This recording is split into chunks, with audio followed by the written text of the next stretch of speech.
par rapport donc à la délibération cadre en fait, parce que le choix qu'on a fait, c'est le 21 juin 2021 de présenter finalement notre feuille de route en matière de culture avec 3 axes majeurs qui étaient culture, levier de lutte contre les exclusions, structuration des filières, et puis comment est-ce que la culture permet de faire territoire métropolitain avec ses 59 communes. Un certain nombre de choses sont en place.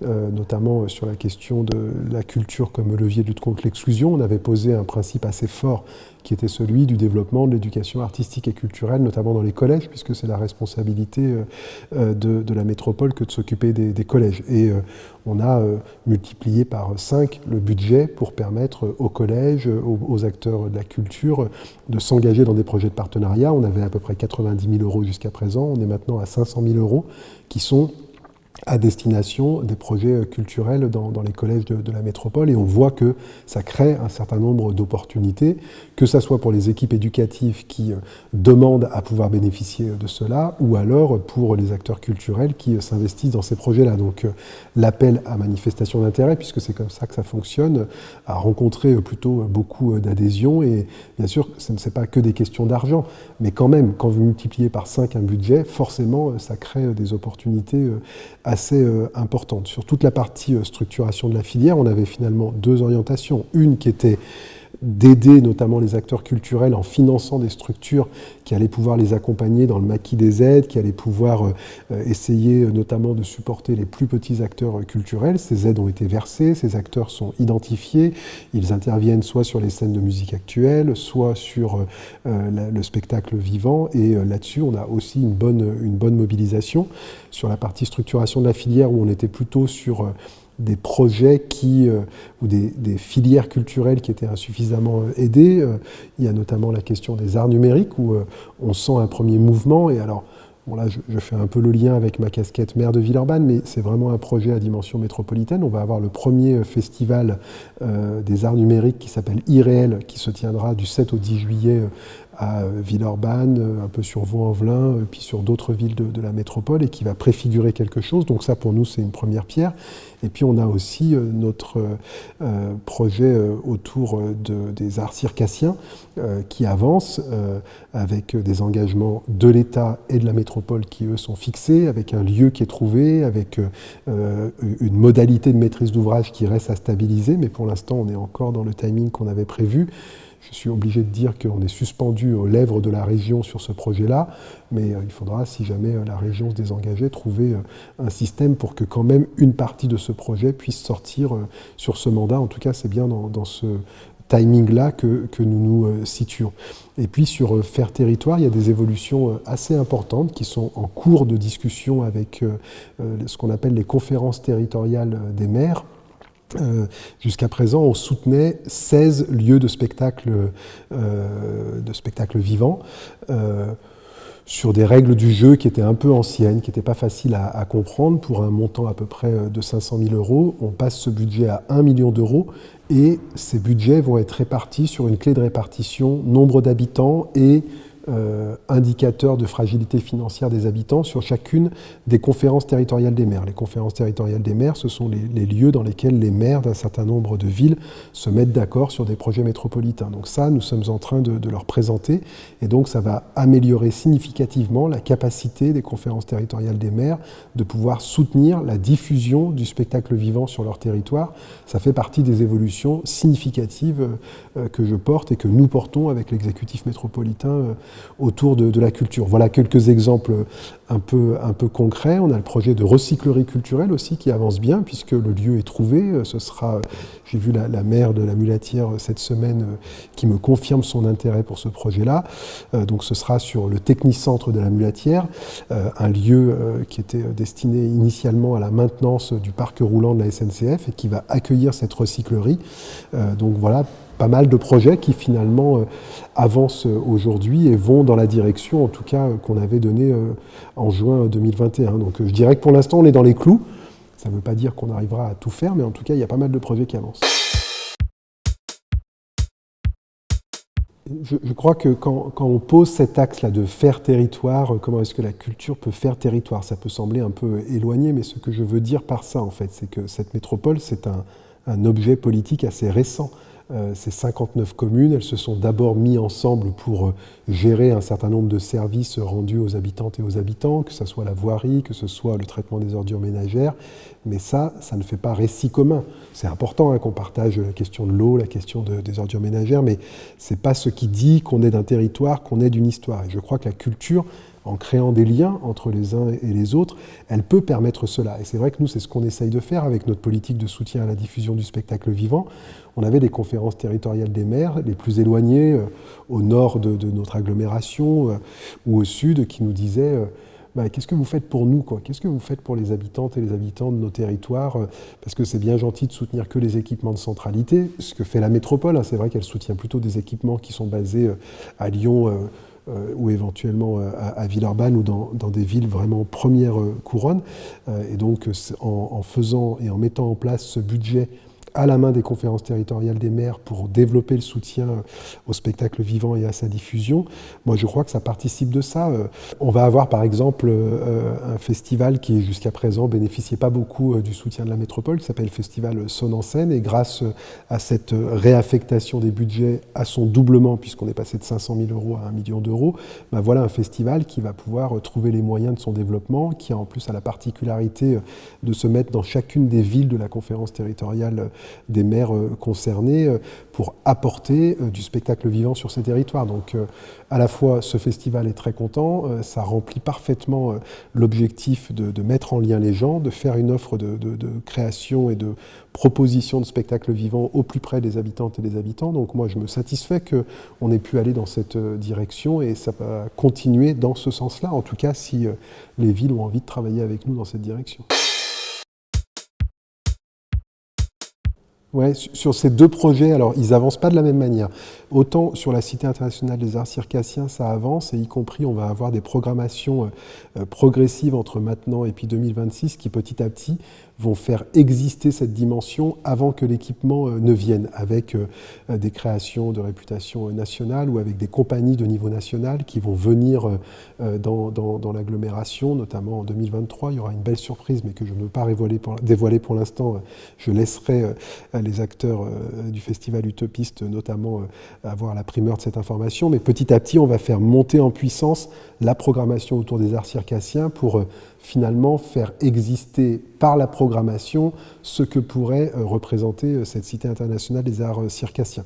Sur la bibliothèque numérique, ça peut sembler un peu anecdotique, mais on a obtenu la création d'un poste d'un chef de projet dédié pour cette bibliothèque numérique. On a engagé les concertations et les discussions avec les bibliothèques présentes sur la métropole. Donc là, c'est pareil, on est au travail. Je pense qu'on sera aussi à peu près dans le planning. En tout cas, maintenant, on a les ressources humaines pour aller dans cette direction et moi, je m'en satisfais. Bon, c'est un peu tôt pour faire le bilan de Capitale française de la culture parce que nous sommes en mai. Il y a eu un certain nombre de projets qui ont déjà été réalisés. D'abord, une inauguration qui est passé entre les gouttes des contraintes Covid et qui a été un vrai succès populaire avec à la fois la compagnie Off qui nous a fait une déambulation dans la ville qui mélangeait à la fois l'opéra, des très grandes girafes, de la lumière, beaucoup d'émotions parce qu'en fait les gens avaient plaisir à se retrouver. Donc le lancement est réussi. Ça, moi, je peux quand même faire ce bilan-là. Le lancement est réussi. Ce n'est pas moi qui le dis, ce sont les près de 5000 personnes qui étaient présentes pour cet événement. On était juste en dessous de la jauge, tout allait bien. La ministre était ravie, mais je crois que ça a donné un élan populaire à cet événement important. Après, on a les premiers projets qui commencent à se réaliser, qui se sont mis en place. On a notamment là, hier, pour la première fois, le géant Tchangara qui est allé à la rencontre des élèves dans une école. Il y avait 300 enfants qui l'attendaient, donc on voit bien qu'il y a des moments très festifs qui sont en train de se multiplier. On attend Ariane Mouchkine, là, qui va bientôt arriver au TNP. Et puis on a notre festival qui maintenant a un nom, le Festival des jeunes par les jeunes pour les jeunes. Ça y est, un nom, les jeunes l'ont doté d'un nom, il s'appelle le Festival Réel. Il a une programmation, je crois que personne n'attendait à ce niveau-là, parce qu'ils ont fait un travail remarquable. Ils l'ont fait aussi avec les scènes de musique actuelles de la métropole qui les ont aidés dans la programmation et petit clin d'œil amical quand même à Woodstower, le festival qui les a beaucoup accompagnés dans la prog et qui, y compris suite à quelques annulations liées au Covid, leur ont refilé des contacts de tourneurs pour obtenir certains artistes. Donc il y a eu une belle synergie qui s'est mise en place et donc ils sont capables de programmer Eddie De Pretto, PLK, Romeo Elvis et puis des jeunes talents aussi. On va avoir une scène découverte qui sera là et ça pour moi, je vous l'avais dit, c'était un événement auquel je prêtais une attention particulière parce que c'était un pari en fait de faire confiance à la jeunesse pour organiser un festival de bout en bout. Alors il n'est pas encore réalisé, mais à chaque étape, ils ont été présents. J'ai participé à la conférence de presse qu'ils ont organisée. Je précise que j'ai participé dans la salle, c'est-à-dire que c'est eux qui ont présenté leur festival, leur programmation, ce qu'ils allaient faire. Donc cette confiance, on la joue du début à la fin, c'est-à-dire qu'il n'y a pas un moment les adultes ou le politique qui vient se remettre devant sur la scène. Non, ce sont eux qui communiquent. Et donc je trouve que là-dessus, on est en train de réaliser quelque chose d'assez... ils sont en train, pardon, de réaliser quelque chose d'assez exemplaire. Donc moi, j'ai hâte de découvrir... y compris toute la scénographie qu'ils ont prévue, parce qu'ils ont beaucoup travaillé sur la question des décors, de l'ambiance. Voilà, donc ça c'est aussi une belle opportunité en perspective. Notre projet de plus grande rue de la musique pour les 40 ans de la fête de la musique avance bien. Bien sûr, on attend Royal Deluxe. Tout le monde nous demande ce que ça va être. Je vais vous décevoir, je vous dirai toujours pas ce que c'est, parce qu'on va garder le secret jusqu'au bout de cette nouvelle création de Royal Deluxe, mais ça aussi, ça avance. Et puis en parallèle, il y a des choses qui étaient plutôt au cœur de cette candidature. J'ai par exemple inauguré la première BCD, c'est la Bibliothèque Centre de Documentation Nouvelle Formule, c'est-à-dire Minimix, pour accueillir des créations culturelles. Là aussi, il y a un travail exemplaire qui a été réalisé dans la qualité du lieu, mais qui va aussi permettre la qualité de la programmation avec les acteurs culturels. Les personnes, les médiateurs et médiatrices culturelles ont été embauchées, celles qu'on avait annoncées en tout cas, elles sont là. Pour l'instant, ce ne sont que des filles, mais il y aura peut-être des garçons qui vont postuler. Donc ça aussi, ça crée des dynamiques. La semaine prochaine, j'irai assister à des premières restitutions du Parlement de la jeunesse, donc des paroles de jeunes collégiens, lycéens qui disent comment ils voient l'avenir, à la fois quelles sont leurs angoisses, mais quels sont aussi leurs espoirs. Donc pas de bilan pour l'instant, mais tout ce qu'on avait dit qu'on allait faire, on est en train de le réaliser. Donc je croise les doigts pour que jusqu'à la fin, ça se passe bien et que ça soit à la hauteur des attentes des Villeurbanaises et des Villeurbanais. Eh bien, dans les grands événements, j'en ai parlé, mais je vais y revenir. Effectivement, en septembre, on a Royal Deluxe. On aura aussi, avec la création, la nouvelle création de Royal Deluxe, 21, 22, 23 septembre. On a aussi quelque chose, alors qui est moins festif, mais qui pour nous est très important. On organise en décembre un séminaire sur la question de la culture, de la place des jeunes dans la culture, des nouvelles politiques culturelles, parce qu'on veut aussi capitaliser sur tout ce qui s'est passé pendant cette année pour savoir comment ça vient enrichir, nourrir nos politiques culturelles. Donc ça, pour moi, c'est aussi un autre événement important. On a le CCO, le Centre culturel œcuménique, qui est maintenant basé à La Rayonne, qui a une programmation là, qui commence ce week-end, 14 mai, mais qui va durer toute l'année, du jeudi au dimanche. Donc là, c'est pareil, on a un nombre d'événements culturels assez incroyable. Voilà, donc il y a encore plein de choses à venir devant nous pour Villeurbanne. Et puis aussi une nouveauté, mais qui se jouera entre 22 et 23. Ça, c'est aussi un peu une surprise, mais je peux dire qu'il sera à la fois question de lumière à Villeurbanne, et puis de retracer cette année exceptionnelle qu'on a vécue ensemble pour se dire, bon, ben maintenant, qu'est-ce qu'on fait, comment on y va, quels sont les projets à venir, et puis de remercier aussi toutes celles et ceux qui se sont mobilisés comme jamais autour de cet événement, parce qu'il s'est passé plein de choses incroyables. Alors, je reviens un peu en arrière, mais la semaine dernière, on avait un festival des fanfares. Alors ça peut sembler comme ça un peu...